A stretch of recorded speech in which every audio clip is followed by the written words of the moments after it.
Hello and welcome back to another episode of Cyber Voices, the official podcast of the Australian Information Security Association, otherwise known as ASA.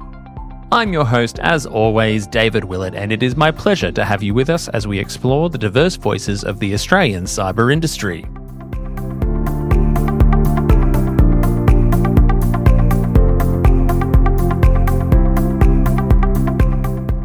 Welcome back to Cyber Voices, live backstage at Canberra CyberCon 2025. Literally backstage. I can look out a little window here where we've currently got the curtains drawn and see the back of the stage. So I'm joined today by Peter Watson from Recorded Future. Peter, welcome to the show. Thanks. Great to be here. But what does it mean for an organisation and an individual like yourself to come to these events? They're very important for us, really. It's about being out there and talking to people who know about the brand but maybe haven't seen or touched it. It's about also meeting with our regular customers and just saying hello, giving them updates on where we're going with the platform.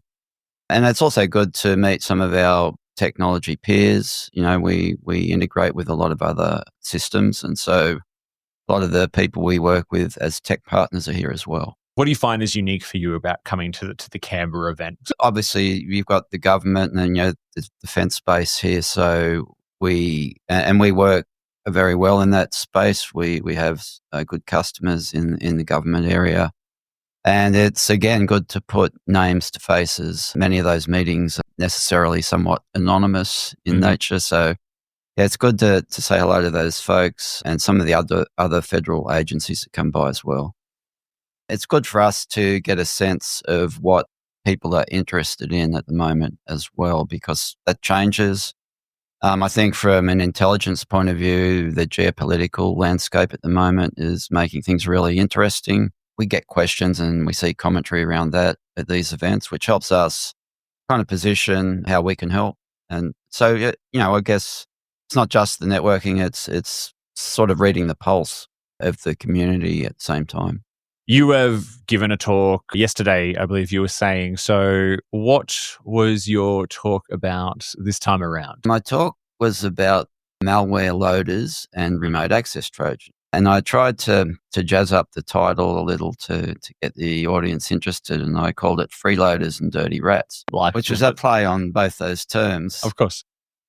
The foundation of what I did was to analyze how those two different types of malware are often used together and how good they are at evading defenses. And I broke down, I looked at each of the loaders and the rats individually and broke down how they worked, how they avoided detection. And then I focused on a particular defense evasion technique called DLL hijacking. And I then demonstrated that in action at the end of the talk. So yeah. And so I can see in the summary of your presentation, you describe remote access Trojans or rats, as they shall hereonforth be known, as the Swiss Army knife of malware. Can you elaborate a little bit more on that? Yes, look, remote access Trojans, it's a huge umbrella term for a lot of different types of malware. People might hear of malware names like backdoors, info stealers. They're both types of remote access Trojans. The full-blown remote access Trojans basically have the ability to allow the attacker to remotely administrate a machine remotely. So most people are familiar with remote desktop. That's a good analogy. They do it very stealthily, and there's disturbing aspects about remote access Trojans, like the surveillance capabilities. Most of them have the ability to switch on cameras, microphones, take screenshots, keylog, so scrape your keyboard commands, and a whole range of other things, including ordering the file system on the target machine, escalating privileges. And so I guess I call them the Swiss Army knife because they have the elements of many different smaller malware families all combined in one package. And as a result, they're very dangerous. but they're very versatile, and they're not just used by the cyber criminals. Of course, they're used widely in the industry by the penetration testing, Hmm. the red team world out there. So they can use these tools to test a customer's defensive posture in a good way, but they are widely used by cyber criminals. And to that end, you have probably seen some interesting examples of recent cyber attacks that have leveraged remote access Trojans. What are some of the more alarming stories that you know of involving rats? There's so many, but I'd say in general, the nation states, particularly China, in some of the examples I showed in the talk, using a very well-known remote access Trojan called PlugX. PlugX is particularly stealthy and particularly customizable. And what's most dangerous about it is it's been so widely used over a long period by the Chinese nation states that Hmm. there's a lot of tribal knowledge on all the tricks with it and ways to modify it and make it better, I guess. So really it's evolved over the last 10 plus years to become a really difficult to detect remote access Trojan that's used by really sophisticated threat actors. And Hmm. I think if any customer ever sees any attribution to PlugX activity on their networks, they should be concerned, because it's one that's really only used by those big nation states. Many of the remote access Trojans are more commodity style. Many of them are open source. They're available on GitHub. Some are publicly available as pen testing tools, and you can usually download the free versions of them that have limited capability and just use them. Another remote access Trojan called Remco's Rat, which is a professional product, but widely used in cyber attacks. And, one of the problems is a threat actor might get hold of one of the professional versions of these packages, crack the license key ecosystem in it, and then publish it on the dark web and the forums so other cyber criminals can use it. How thoughtful. Yes. Yeah, that's the world we live in. So Yeah, exactly. Yeah. I would just say that the espionage aspect of PlugX and the way it's used is quite disturbing. I always worry what machines are out there now infected by these remote access Trojans that have been listening and watching for God knows how long. Scary and thought. Again, that's the world we live in, but it's Yeah. the reality. And I can imagine if you're talking that it's a common tactic for espionage by nation states, that the targets we're talking about, we're most likely what we're looking at government, critical infrastructure providers and alike. Exactly those industries. What are some of the challenges that security teams are facing in detecting this activity? Well, there are two or three perhaps. The stealthiness of these malware variants, their ability to evade detection. So there are many different techniques they use for evasion. It might be encrypting the string literals in the API calls so that they're unrecognizable.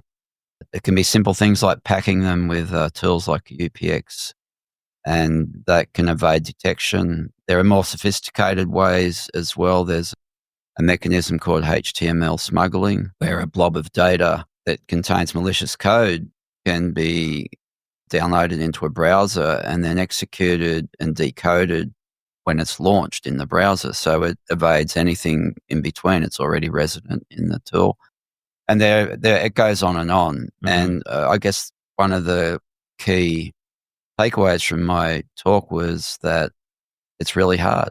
It's really hard to know how to protect your network from all these sophisticated access methods. And that threat intelligence can deliver you some context around those threats and help you target your defenses better.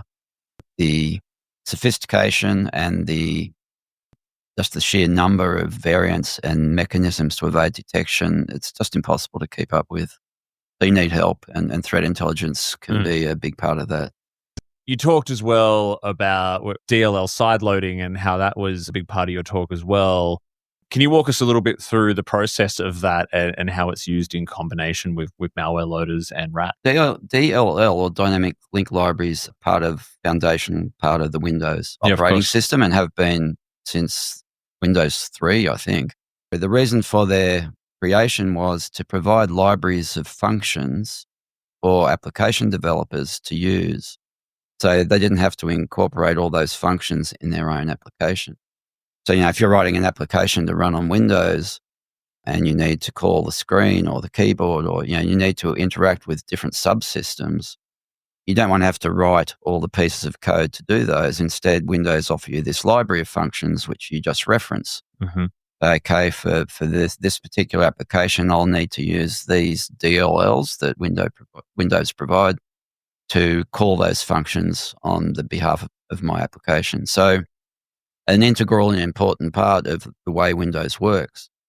Unfortunately, that whole ecosystem is open to abuse. The way Windows have structured for an application to call a DLL means that there's a search order that will be followed by the Windows operating system when an application says, I'd like to use this particular DLL. And you can hijack that process by creating a malicious DLL with the same name as the one that's being called, and just put it somewhere earlier in the path before the legitimate DLL gets loaded. So you're substituting DLLs essentially. The consequence of that is the malicious DLL gets executed with the privileges of the app that's launching it, which basically in plain speaking means it can elevate the privileges of that malware when it gets executed, and consequently bypass a lot of the security controls. It's a somewhat complex to explain. A diagram is easier, but the basic mechanism is substituting a malicious DLL for a legitimate DLL and having that executed silently Mm-hmm. in the background at elevated privileges. It's an old technique. So simple. It's so simple, really, and it's still being used extensively by both cyber criminals and nation states because it works and it's quite easy to implement. And that simplicity and elegance of execution as a tactic or a technique, it really must mean why this has just persisted as such a common way, especially when it comes to espionage, because it's so easy to avoid detection. Yes. And it's to be honest, it's something I haven't really heard people talking too much about, and just how easily this is pulled off. Yes, and how prevalent it is. And I think it goes, I don't think you're alone. I think it's widely used, but I don't think there's probably enough awareness of it. And defending against it is not all that easy because, for a start, the operating system is advocating the search order. You can manually change that. That's a lot of work. Yeah. And then you're looking at customizing hundreds, thousands of individual machines of users. There's no kind of silver bullet to protect you against this kind of attack, actually. Tools like EDR tools like Defenders and the CrowdStrikes out there, have they been any good in detecting this activity, or more when it gets to the execution phase? In some cases. The point is, though, there are still many successful attacks, and so that tells me that there are still gaps. And, those tools do a great job, but there is definitely a mentality I've found when talking to even my customers that, our endpoint's okay, we're using brand X to protect our endpoint. And it's really a part of the education process with us when we're talking to customers. We, for example, capture info stealer logs with part of our solution, and many of those report what the endpoint device is running in terms of endpoint detection when they execute the malware. So they're clearly executing malware, and we have some statistics on a long list of endpoint products that are obviously not protecting the machines in these cases. So the fact is, those tools are necessary and do a great job, but they're not going to capture everything all the time. What is the role that threat intelligence is playing in helping organizations detect these attacks? It's a maturity thing where we're finding customers are starting to develop intelligence-led security frameworks now. The rationale is to have more targeted defenses using intelligence as a source to help target how you build your security posture and your policies. So at a high level, it's about understanding both the threat actors and the malware that are most likely to target you based on, firstly on your industry, but then on factors that are relevant to you only. So your brand name and assets, the third parties you deal with, because that's an exposure vector, your industry peers, so like companies that are direct competitors with you, perhaps, that are likely targets of the same sort of attacks. Mm-hmm. And then also taking into account your current technology stack and the current vulnerabilities that you are exposed to. So one of the good inputs into this ecosystem is data from your vulnerability scans. So if you're vulnerable to 500 vulnerabilities right now, and you've determined that this particular group of threat actors and malware are most likely to target you, then we overlay that data and say, well, have any of those threat actors used any of those vulnerabilities that we know you're susceptible to? Mm-hmm. So they're the ones you should patch most quickly. And this elevates your risk here because they've used those and you're vulnerable to them at the moment. So it's bringing in all these data points, and it's not a trivial task. It's being adopted more widely over time, and it's one of the few ways to try and have a structured way to defend against this plethora of ever-changing threats out there. Is it it sounds like a sad state of affairs. If when you said 500 vulnerabilities as an example, I thought, oh, that sounds like a low number. That's right. And yes. So you'd be happy if you only had 500? Well, yeah, and I think you're probably aware of that more than myself in your role. But yeah, and so when you consider those gaps with vulnerabilities, it's impossible to patch all of those in any sort of quick time frame. And it's important to know if any of those are being exploited by the threat actors that are most likely to target you. That's a hole that needs to be plugged straight away. Final question for yourself. You're talking here today about a very traditional style of attack, which has persisted for a while because it's just so good at evading detection. But as we know, malware continues to evolve. So what do you see as the next frontier in terms of, both threats that we face in this space and the defense mechanisms that we use around them? I know it's a popular topic, but I think I don't know exactly what it will look like, but I know AI will be a foundational part of it. Of course. And I say that because I think it's the tip. We've only just starting to explore the capabilities of AI. Mm-hmm. And, just in the development of my current talk that I delivered yesterday, I had to write DLLs to demonstrate the side loading. I'm not a C programmer. I managed to write some basic DLL, but I actually leveraged AI to write quite a good DLL. It launched the malware successfully and stealthily in the demo. So me as a script kiddie almost in terms of capability of programming, I was able to use AI program code for me. And I was somewhat shocked and surprised by how good it was. I could ask it to write code to do a certain thing. I could copy and paste the errors I returned. It would say, okay, I know what that error is caused by. It would rewrite the code. It was an iterative process like I was talking to a person. And it was amazing. And I think obviously that means that both good and bad, people with good and bad intentions can write code that they otherwise would not have been able to write with these types of tools. And that's just one very narrow focus point.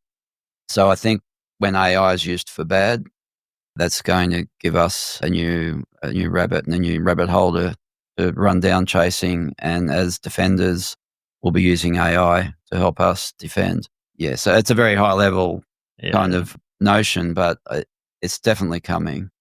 And I think some would probably argue that it's already happening. You hear stories of the AI chatbots that are already available on the dark web that can give you instructions on everything from how to write your own sophisticated malware to how to build a bomb, right? It's Right. Yeah, I'm a fan of science fiction, and the safety subroutines have been taken off that Android in many places already.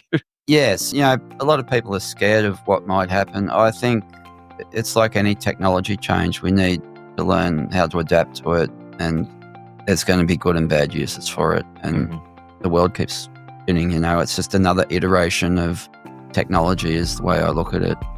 And let's hope we're all okay at the end of it.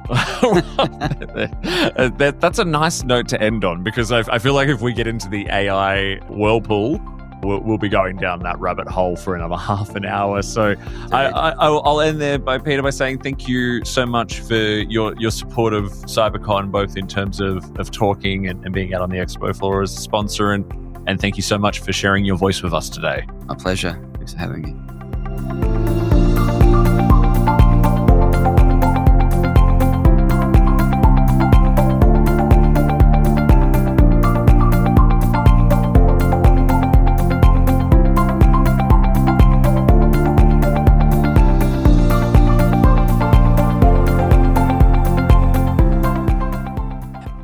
Thank you for listening to another episode of Cyber Voices. Our music is by Sanar Garut, our show artwork is by Studio Quarantine, and we record our show at This Is a Studio in Pran, Melbourne, part of Popplant Productions. Please make sure you follow the show on your podcast platform of choice and leave us a 5-star review. This will help others find the show. Also, please follow the association on LinkedIn and Instagram. If you want to add your voice to our ever-growing chorus of diverse cyber voices, have questions, feedback, or would like to be a sponsor, you can do so by emailing us at cybervoices@aisa.org.au. That's cybervoices@aisa.org.au. Are you an AISA member?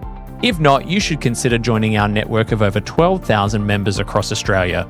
An AISA membership can open doors, build professional networks, create lifetime friendships, and offer exclusive training, events, and other perks. Become a member today by heading to our website at aisa.org.au. That is all for today. I hope you will join us again next time on Cyber Voices.